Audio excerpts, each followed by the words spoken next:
اس کے علاوہ بعض ان کے ملی گیت بہت مقبول ہوئے،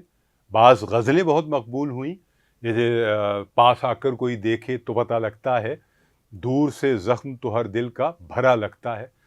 یہ غزل ہے جو عالمگیر نے گائی۔ اس کے علاوہ جو کیسٹس اس زمانے میں آتے تھے 80 کی دہائی میں، وہ بہت زیادہ بڑی تعداد میں محمد ناصر نے لکھے، اور یہ زیادہ تر جو کیسٹس تھے جو آتے تھے آڈیو، اس زمانے میں کیسٹ کا چلن تھا، اب تو نوجوان جانتے بھی نہیں ہوں گے کہ سمپل کیسٹ کیا ہے، اب تو سی ڈی کا دور آ گیا، پھر ویڈیو کا دور آ گیا۔ تو یہ سارے جو کیسٹس بنائے جاتے تھے، یہ انگریزی اور عربی گیتوں کی، گانوں کے دھنوں پر، ان کی بیٹ پر لکھوائے جاتے تھے بول،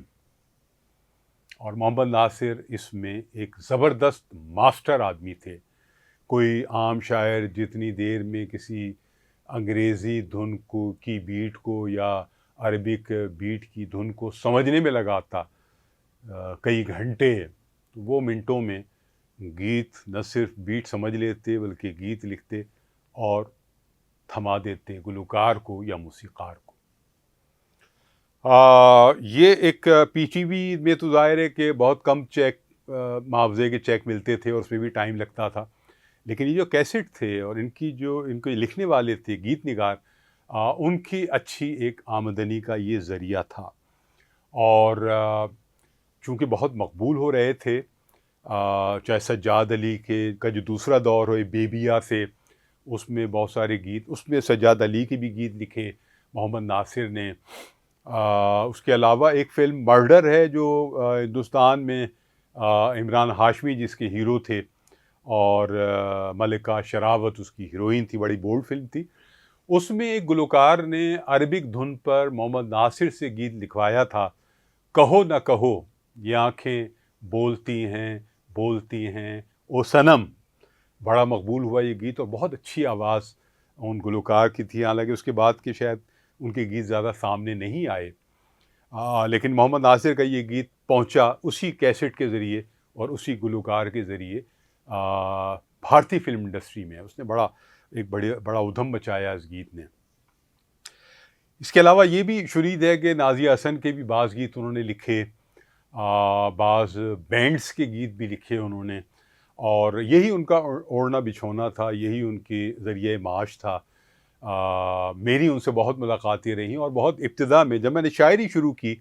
تو بعض سینئرز کے ساتھ جو میری ملاقات اپنی ایج سے کوئی 10-15 سال بڑے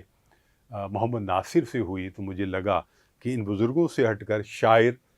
ایسا ہوتا ہے، کھویا کھویا انداز، زبان میں ہلکی سی لکنت، انتہائی حسن پرست، انتہائی عشقیہ طبیعت رکھنے والے،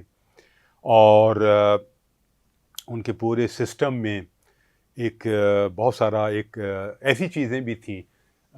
جس میں بہت دلچسپ حرکات و سکنات بھی تھیں، کہ مثلا اگر وہ گھر سے نکلے ہیں، وہ کرائے کے مکان میں رہتے تھے 4 نمبر شاہ فیصل میں، اس سے پہلے وہ TNT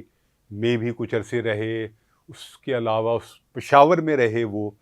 اور وہاں فارغ بخاری اور اس طرح کے اساتذہ کے درمیان رہے، اور کچھ وہاں کے اپنے ہم عصر شعراء کے ساتھ بھی رہے۔ تو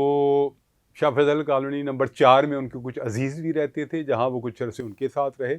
پھر ایک کرائے پہ مکان لے لیا انہوں نے، چھوٹا مکان، اور اس میں رہنے لگے، اور پھر ہماری ملاقاتیں بہت ہوئیں، اور ہم دن رات بھر ساتھ رہے۔ باتونی بلا کے تھے محمد ناصر، اگر وہ 10 گھنٹے بھی ان سے کہا جائے کہ آپ گفتگو فرمائیے تو وہ بہترین گفتگو کر سکتے تھے، اور بہت سارے لوگوں کے درمیان کر سکتے تھے۔ خلوت میں تو خیر وہ بہت زیادہ گفتگو کرتے تھے اور سنتے بھی تھے، اور مزے کے قصے، مزے کی باتیں، اور دل دہی کرنا، اور تازہ چیزیں مجھ جیسے تازہ کار شاعر سے سننا، پسند کرنا، داد دینا، اور کچھ مشاعروں میں جو ابتدا کے ہیں وہ میرے ساتھ ہی گئے، مشاعرے میں بہت کم آئے گئے، لیکن مجھے ایک مشاعرہ ایسا ضرور یاد ہے جس میں وہ دبستان ادب کا ایک مشاعرہ تھا جو شاہ فیصل کالونی نمبر 3 کے ایک بنگلے میں ہوا، وہاں ہم دونوں ساتھ گئے، ہم دونوں ہی کلین شیو کرتے تھے، اور ہم دونوں ہی بھائی کے طور پر مشہور تھے کہ میں ان کا چھوٹا بھائی ہوں، وہ میرے بڑے بھائی ہیں۔ صبح جاگنگ بھی کبھی کبھی کرتے تھے اور شیو روزانہ کرتے تھے۔ ٹیکسی میں ان کا سفر ہوتا تھا ہمیشہ، وہ کبھی بسوں میں سفر کرنے کے قائل ہی نہیں تھے، ہمیشہ ٹیکسی کا سفر کرتے تھے۔ بریف کیس ایک ان کے ہاتھ میں ہوتا تھا، اکیلے سفر وہ نہیں کر سکتے تھے، ان کے ساتھ کچھ عارضے تھے۔ گھر سے نکلے ہیں، نکڑ تک پہنچے ہیں، میں بھی ساتھ ہوں، اچانک وہ مڑیں گے بغیر کچھ بتائے اور پھر پیچھے چلے جائیں گے، پھر پوری گلی کا چکر لگا لیں گے، ادھر ادھر دیکھتے رہیں گے، پھر آ جائیں گے۔ میں جو بھائی جان کیا ہوا؟ نہیں وہ کچھ تھا۔ اب ان کو کوئی خیال آیا کہ شاید کوئی پیچھے سے کسی نے آواز دی ہے انہیں، یا کہ کوئی کھڑا ہوا تھا، اور ظاہر ہے وہ فیمیل ہی وہ ہستی ہوگی، اور وہ اس شبے میں پوری گلی کے چکر لگا کر آ گئے۔ راستے میں کوئی فقیر ایسا نہیں ہے جس کو وہ دیکھ لیں اور کچھ نہ کچھ پیسے اس کو نہ دیں۔ ٹیکسی میں جیسے ہی جو بات طے ہو گئی، ٹیکسی ڈرائیور نے کہا اتنے پیسے ہیں، وہ سوار ہو گئے بریف کیس لے کے، ہم بھی بیٹھ گئے، اور پھر عام طور پر پی ٹی وی چلے گئے، اور وہاں سارے پروڈیوسرز جو ہیں ان کے کمروں میں باری باری اٹھ رہے ہیں، بیٹھ رہے ہیں، گفتگو کر رہے ہیں۔ 81 اور کچھ اور ٹرنکلائزر وہ مستقل کھاتے تھے، اور جب وہ پہنچتے تھے پی ٹی وی اس سے پہلے ایک آدھ گولی کھا لی، کبھی کبھی وہ مجھے بھی گولی دے دیتے تھے اور میں بھی کھا لیتا تھا۔ اس طرح کے ٹرنکلائزر یہ کام کرتے ہیں کہ آپ کو فوکس کر دیتے ہیں کسی ایک نقطے پر، اور کسی ایک نقطے پر آپ کی ساری توجہ مرکوز ہو جاتی ہے، اور آپ کے اندر ایک طبیعت میں جولانی پیدا ہو جاتی ہے، ایک جوش اور ولولہ پیدا ہو جاتا ہے۔ اس کی خرابی یہ ہے کہ اس گولی کا اثر جتنی دیر تک رہتا ہے، 6 گھنٹے 8 گھنٹے، اس کے بعد آپ بالکل پھر ڈل ہو جاتے ہیں۔ اس کا مطلب ہے آپ کو دوبارہ وہ گولی کھانی ہے تاکہ آپ دوبارہ فارم میں آ سکیں۔ اور محمد ناصر وہ اسی طرح چلتے تھے، ایک ان کا سائیکل بنا ہوا تھا، اور 6-8 گھنٹے میں گولی کھاتے تھے، پھر رواں دواں ہو جاتے تھے، پھر وہ ڈل ہوتے تھے، پھر وہ گولی کھاتے تھے۔ تو یہ ایک مشکل کام ہوتا ہے، اور یہ ٹرنکلائزر آپ کے بہت سارے ذہنی عارضوں کو بڑھاوا بھی دیتے ہیں۔ آپ ان کے عادی ہو جاتے ہیں، آپ ان کے بغیر پھر رہ نہیں سکتے، اور پھر آپ مجبور ہیں کہ اس سائیکل کو چلاتے رہیں اور زندگی بھر ٹرنکلائزر کھاتے رہیں۔ محمد ناصر زندگی بھر یہ کرتے رہے۔ تو یہاں ایک وقفہ لیتے ہیں اور پھر حاضر ہوتے ہیں اور محمد ناصر پہ مزید گفتگو کرتے ہیں۔ اس وقت تک کے لیے خدا حافظ، خدا حافظ، خدا حافظ۔